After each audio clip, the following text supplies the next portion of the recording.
अऊज़ुबिल्लाहि मिनश्शैतानिर्रजीम बिस्मिल्लाहिर्रहमानिर्रहीम अहसिबन्नासु अन युतरकू अन यक़ूलू आमन्ना वहुम ला युफ्तनून। बरादरान इस्लाम और दीनी मिली भाइयों, आज के इस खुतबा जुमा में मौज़ूए खिताबत है फितनों के दौर में एक मुसलमान, एक मोमिन का क्या किरदार होना चाहिए। अल्लाह ताला से दुआ कीजिए अल्लाह सच और हक कहने की तौफीक दे और हम सबको इस पर ज़्यादा से ज़्यादा अमल करने की तौफीक दे, आमीन। मेरे भाइयों, सबसे पहले ये बात जान लें कि फ़ितना किसे कहते हैं, फ़ितना क्या है। ये फ़ितना अरबी ज़ुबान का लफ्ज़ है और उर्दू में भी इसका इस्तेमाल होता है। जैसे हम कहते हैं फ़ितना मत फैलाओ, फ़ितना फ़साद फैल गया, और अरबी ज़ुबान का ये लफ्ज़ फ़ितना का लफ्ज़ है।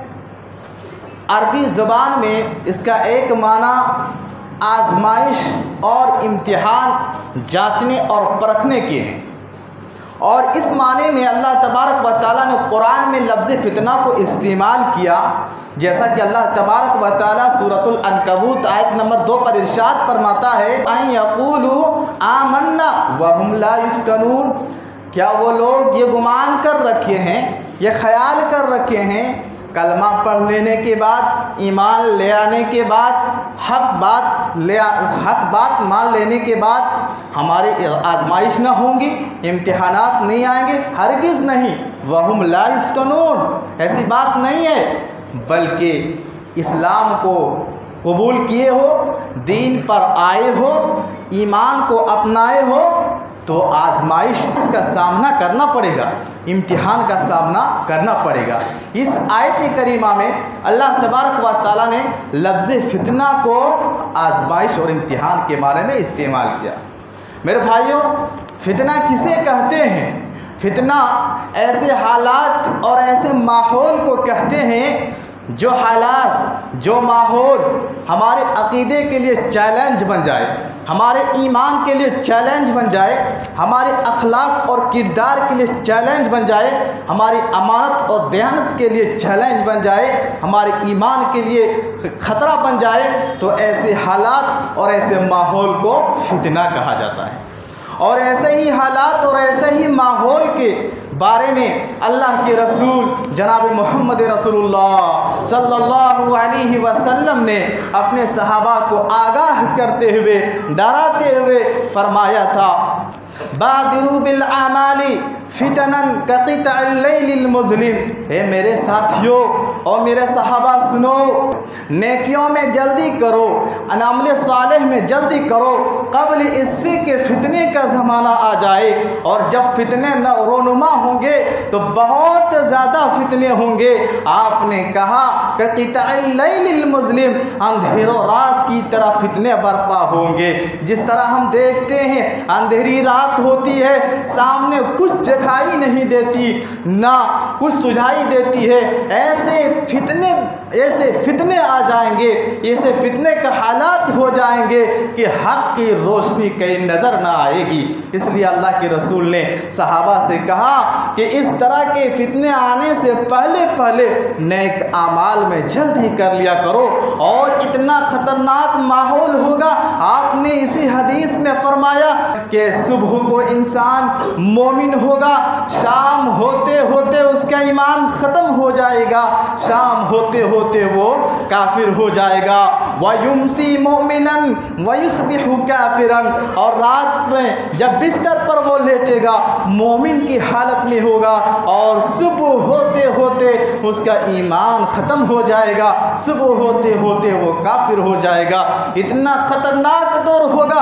आपने इसी हदीस में फरमाया, यबीउ दीनहु बिअरज़िन मिनद दुनिया, कि लोग अपने ईमान को, अपने अकीदे को बेच देंगे और उसकी कोई परवाह ना होगी, यानी ईमान और अकीदे की कोई हैसियत ना रह जाएगी, दीन की कोई कीमत ना रह जाएगी।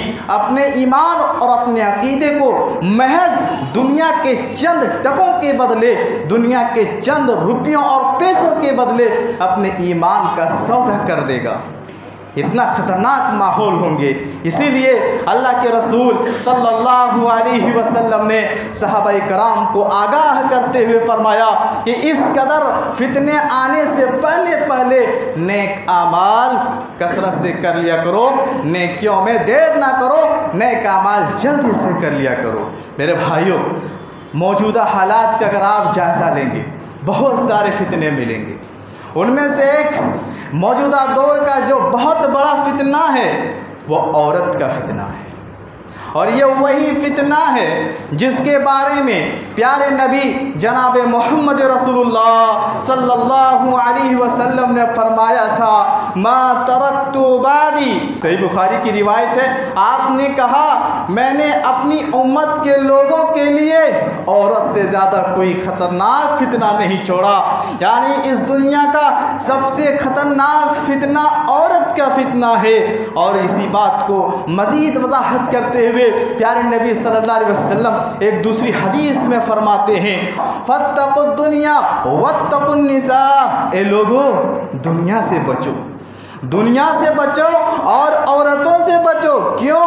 इसलिए कि बनी इसराइल में जो सबसे पहले फितना रोनुमा हुआ था इन्हीं औरतों की वजह से हुआ था, इसलिए औरतों से बचो। दुनिया का सबसे बड़ा फितना औरत का फितना है। मेरी माएँ और बहनें, आप बुरा ना माने, आप बुरा ना समझें, औरत को जहाँ बहुत बड़ा दुनिया का फितना कहा, वहीं अल्लाह के रसूल सल्लल्लाहु अलैहि वसल्लम ने औरत को दुनिया का सबसे बड़ा और सबसे कीमती सामान भी कहा। प्यारे नबी सल्लल्लाहु अलैहि वसल्लम फरमाते हैं, अद्दुनिया कुल्लुहा मताउ व खैरु मताइद दुनिया अलमरअतु सालिहा। अल्लाह के हबीब सल्लल्लाहु अलैहि वसल्लम फरमाते हैं कि पूरी की पूरी दुनिया फ़ायदा उठाने की चीज़ है, पूरी की पूरी दुनिया एक सामान है, और इस दुनिया में सबसे बेहतरीन सामान, सबसे बेहतरीन फ़ायदा उठाने की जो चीज़ है अलमरअतु सालिहा, नेक औरत है, नेक खातून है। मेरी माएँ और बहनें, ये औरत अगर नेक बन जाए, मुत्तकी बन जाए, परहेज़गार बन जाए, नमाजी बन जाए और बापर्दा और बहया बन जाए, तो यही औरत दुनिया का सबसे बेहतरीन औरत और दुनिया का सबसे बेहतरीन सामान बन जाती है। लेकिन यही औरत जब बदजुबान बन जाए, यही औरत जब बदचलन बन जाए, यही औरत जब बद अखलाक और बद किरदार बन जाए, यही औरत जब नाशुक्र करने वाली बन जाए, यही औरत जब बेपर्दगी की राह इख्तियार कर ले, तो ये औरत दुनिया का सबसे बड़ा फितना बन जाती है।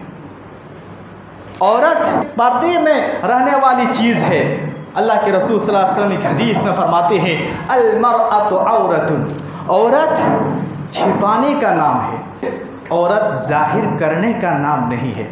तो मेरे भाइयों, आज के इस दौर में अगर आप जायज़ा लेंगे तो बहुत बड़ा इस दौर का एक फितना औरतों का फितना है।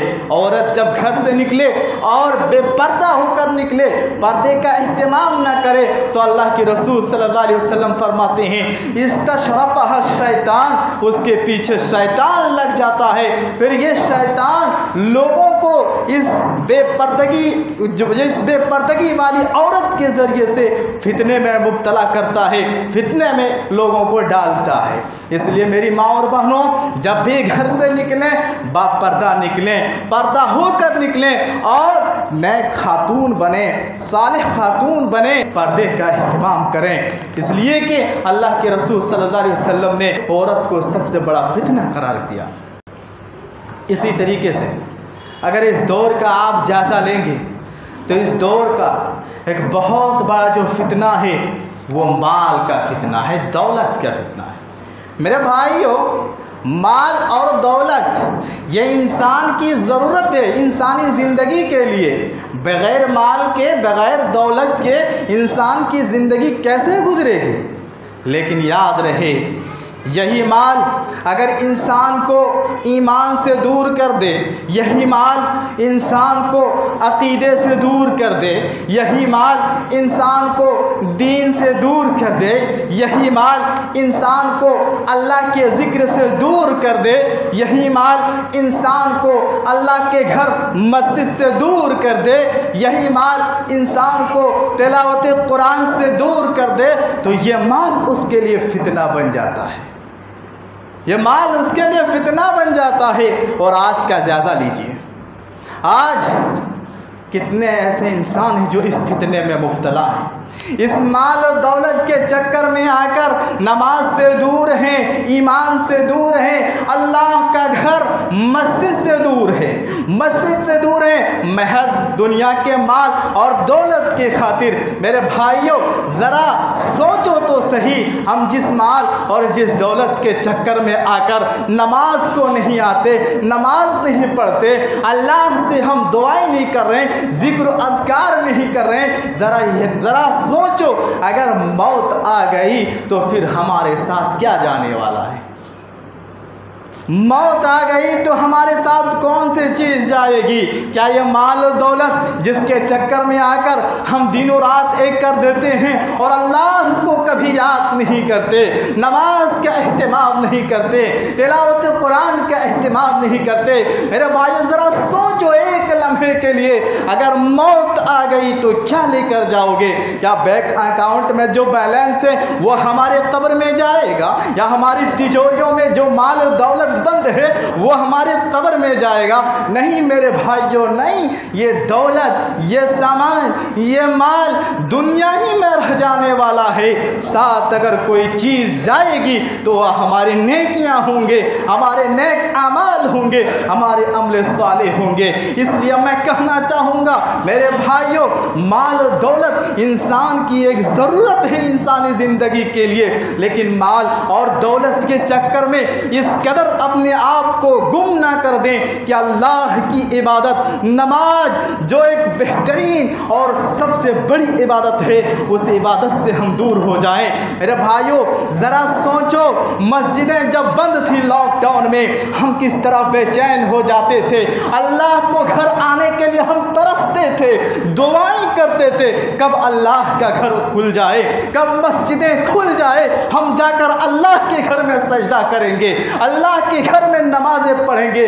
आज बहुत अफसोस के साथ कहना पड़ता है, आज मस्जिदें खुल चुकी हैं, मस्जिदों से पांचों वक्त हय्या अल सलाह की आवाज़ आ रही है, लेकिन हम और आप हैं जो आज इस दुनिया की हवस में आकर आज वो बेचैनी जो लॉकडाउन में हमारे दिलों में था कि कब मस्जिद जाएं, मस्जिद में इबादत करें, आज हमारे अंदर वो तड़प नहीं, आज हमारे अंदर वो बेचैनी नहीं, आज हमारे अंदर वो एहसास नहीं कि अल्लाह का घर खुल चुका है, हम जाएं अल्लाह के घर में और नमाज अदा करें, इबादत करें। आप इससे अंदाज़ा कीजिए हम कितना दूर होते जा रहे हैं दीन से, अल्लाह की इबादत से। अगर अल्लाह ना करे, अल्लाह ना करे, फिर ऐसी हालात आ जाए तो क्या होगा, ज़रा सोचो। फिर अगर ऐसी हालात आ जाए तो क्या होगा। इसलिए मेरे भाइयों, कहने का मतलब और मकसद ये है, जिस दौर का एक बहुत बड़ा फितना माल का फितना है, इस माल के चक्कर में इस कदर ना खो जाएं कि हम अल्लाह की इबादत से दूर हो जाएं, अल्लाह के घर से दूर हो जाएं। और याद रखिए, आज तो हालत ये है, इंसान इस माल के लिए हलाल और हराम की तमीज़ नहीं कर रहे हैं, हलाल और हराम की कोई फ़र्क करने नहीं कर रहे हैं। कितने ऐसे मुसलमान हैं जो हराम कारोबार में मुब्तला है, सूदी कारोबार में मुब्तला है। अब तो अफसोस तो उस वक्त होता है कि खुद भी हराम की कमाई खा रहा है और अपनी फैमिली को, अपनी औलाद को, अपने बाल बच्चे को हराम की कमाई खिला रहे हैं। याद रखिए मेरे भाइयों, वो जिस्म जन्नत में नहीं जा सकता जो जिस्म हराम से परवरिश पाई हो। वो बदन जन्नत में नहीं जा सकता जो बदन हराम की कमाई से परवरिश पाता हो। और अगर हराम की कमाई खाएंगे, हराम की कमाई का एक बहुत बड़ा नुकसान ये है कि दुआएं कबूल नहीं होती। इंसान कितनी दुआएं कर ले, दुआएं कबूल नहीं होती। प्यारे नबी सल्लल्लाहु अलैहि वसल्लम एक हदीस में फरमाते हैं कि एक आदमी लंबा सफ़र करके आता हो, उसके कपड़े मेले कुचले हो, बाल परागंदा हो और रब के सामने हाथ उठाकर या रब्बी दुआएं कर रहा हो। अल्लाह के रसूल फरमाते हैं उसका लिबास हराम का, उसका खाना हराम का, उसकी जो परवरिश हुई है हराम की कमाई से परवरिश हुई है, तो इसकी दुआ कैसे कबूल हो सकती है। इसलिए मेरे भाइयों याद रखिए, आप चाहते हैं कि हमारी इबादत कबूल हो, हमारी दुआएं रब की बारगाह में कबूल हो, तो मेरे भाइयों हराम की कमाई से बचिए, हराम की कमाई से दूर हो जाइए।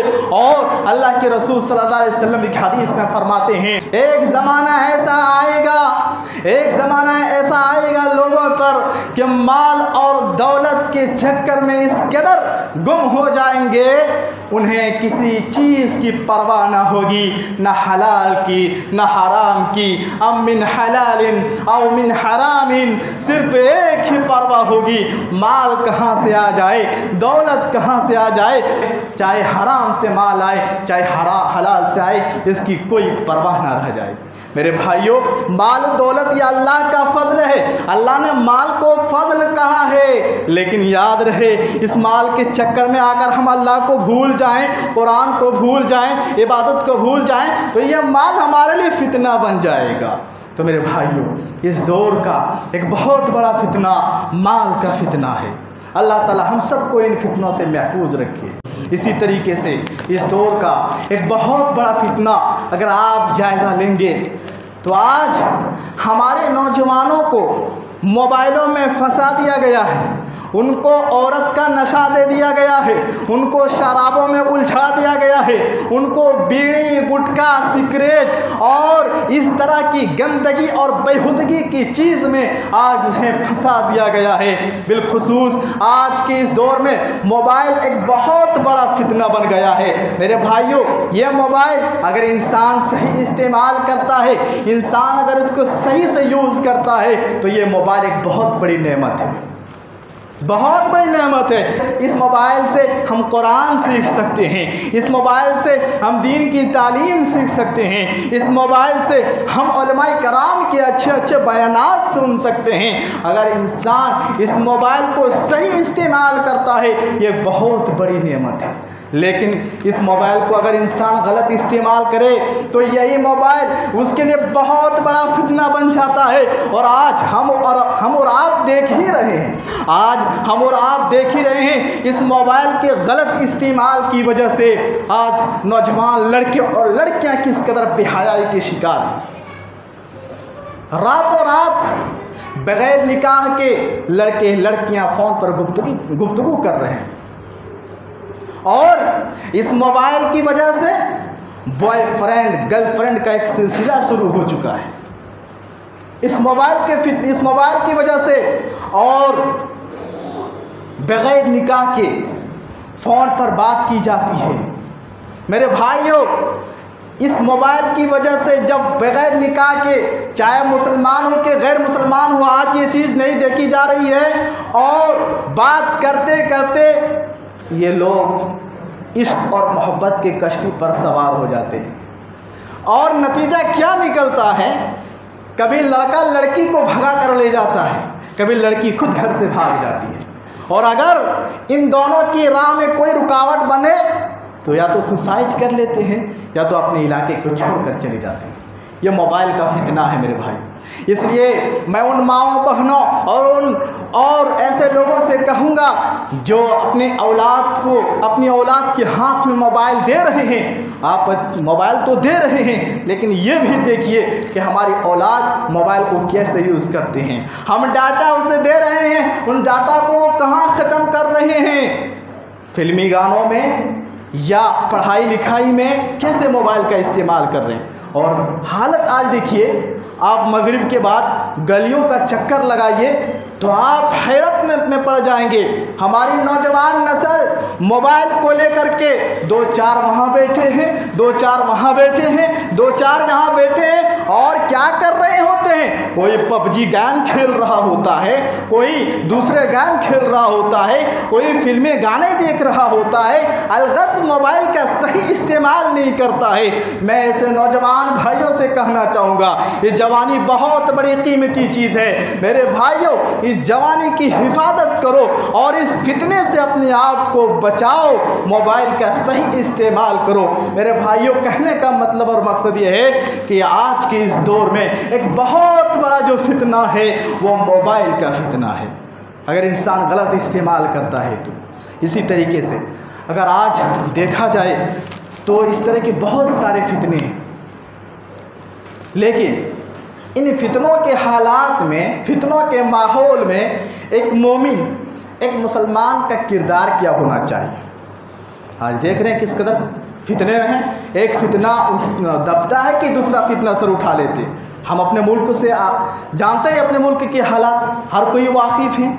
मेरे भाइयों, फितने जब कसरत से होने लगे तो इन हालात में मुसलमान और मोमिन क्या करें। सबसे पहली बात तो याद रखिए, जब फितना कसरत से फैलने लगते हैं तो फितना ये नहीं देखता ये नेक बंदा है, ये गुनहगार बंदा है। लोगों, फितने से डरो, फितने से बचो, इसलिए कि जब फितना आ जाता है, फितने की कसरत होती है, फितना सिर्फ जालिमों पर नहीं आता, फितना सिर्फ नेक बद लोगों पर नहीं आता, फितना आता है तो उसमें नेक लोग भी आ जाते हैं। फितना अपने लपेट में अच्छे लोगों को भी ले लेता है। इसलिए मेरे भाइयों, जब फितना कसरत से रोनुमा होने लगे तो सबसे पहले एक मोमिन और एक मुसलमान को ये कोशिश करनी चाहिए कि उन फितनों में हम ना पड़ें, उन फितनों में हमारी किसी तरीके से शिरकत ना हो, हमारे किसी तरीके से मदद ना हो।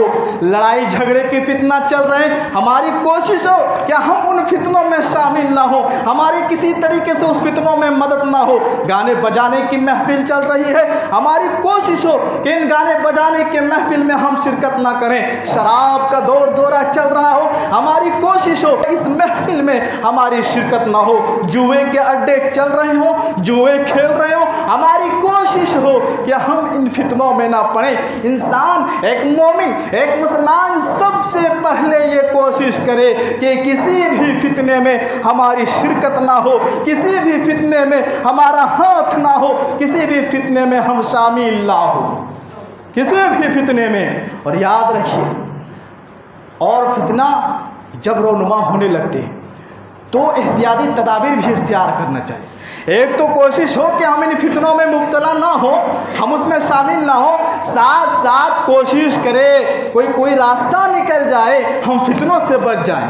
जैसा कि अल्लाह के रसूल सल्लल्लाहु अलैहि वसल्लम की एक हदीस है, मुस्लिम शरीफ की हदीस है। अल्लाह के रसूल सल्लल्लाहु अलैहि वसल्लम ने फरमाया था कि एक दौर ऐसा आएगा, फितने कसरत से होंगे, बहुत ज़्यादा फितने होंगे, लेकिन वो मुसलमान लोग होंगे अपने ईमान और अपने अकीदे, अपने दीन की हिफाजत के खातिर वो पहाड़ों में चले जाएंगे और वहाँ ज़िंदगी गुजारना पसंद करेंगे। मेरे भाइयों, इस हदीस में इशारा है इस जानिब, इस हदीस में इशारा है इस जानिब कि जब तुम फितने को देखो, कहीं फितना बर्पा हो रहा है, पहली कोशिश तो ये हो कि हम उन फितनों में जा जाएं, और फिर दूसरी कोशिश ये हो कि हम कोई और रास्ता निकालें कि हम उस फितनों से बच जाएं।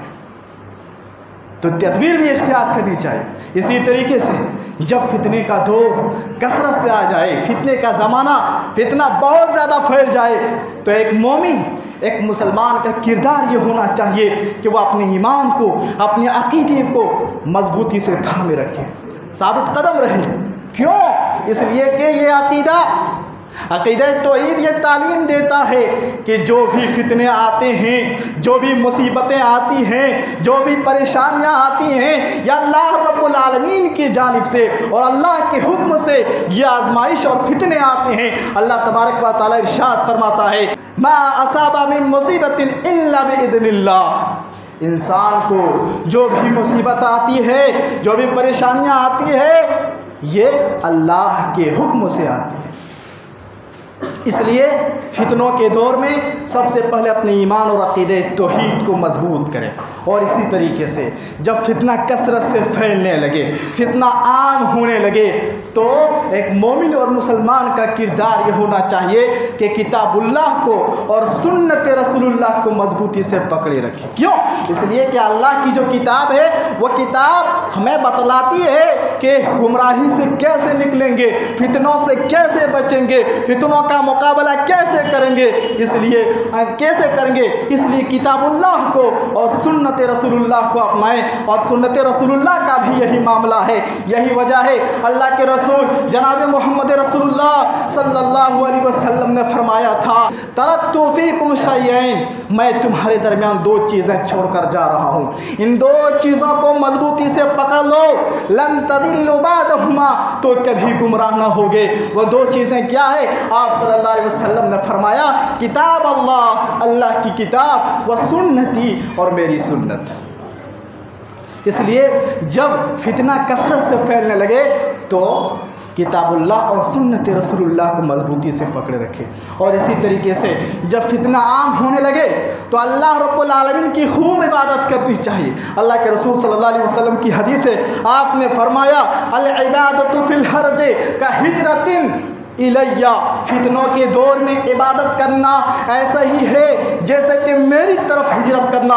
अल्लाह अकबर, कितनी बड़ी बात है। ज़रा तसव्वुर करो, जब फितना कसरत से फैल जाए उस वक्त इबादत करना बहुत मुश्किल काम है, बहुत मुश्किल काम है, उतना ही जैसे कि मक्का से मदीना हिजरत करना है। यही वजह है अल्लाह के रसूल सल्लल्लाहु अलैहि वसल्लम ने उसकी फजीलत भी ऐसी बताई कि फितनों के दौर में जो खूब इबादत करेगा उसका सवाब इतना ही है जैसे कोई मक्का से हिजरत करके मदीना आता।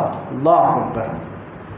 फितनों के दौर में जब फितना उठता है, देखिए लोग इबादतों से दूर, अल्लाह के जिक्र से दूर। इसलिए अल्लाह के रसूल ने कहा कि फितनों के दौर में खूब इबादत करो। और आखिर में मैं कहना चाहूँगा कि एक मुसलमान, एक मोमिन फितनों के दौर में क्या करे?